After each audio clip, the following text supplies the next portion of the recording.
success. It was sort of whatever. But an interesting thing happened about 2003, 2004. Anyone know what came out then?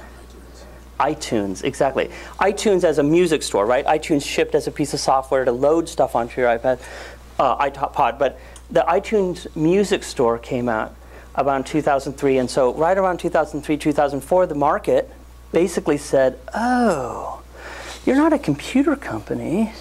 You're a music company. Well, we have to revalue you. You know, like we have a new frame to understand you.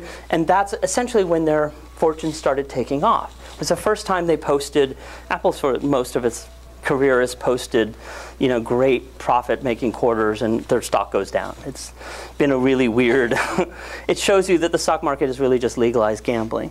But things started changing with iPod plus iTunes.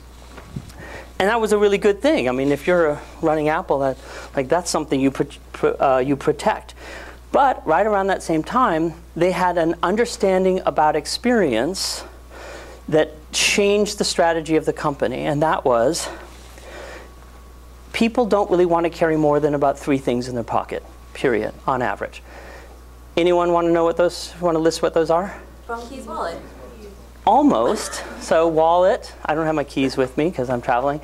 Wallet, keys, and other.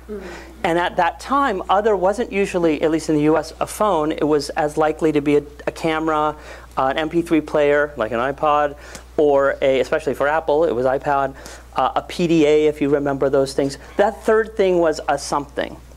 And at this point, it was a lot of iPods. And that was a good thing for Apple. But they noticed this third thing happening.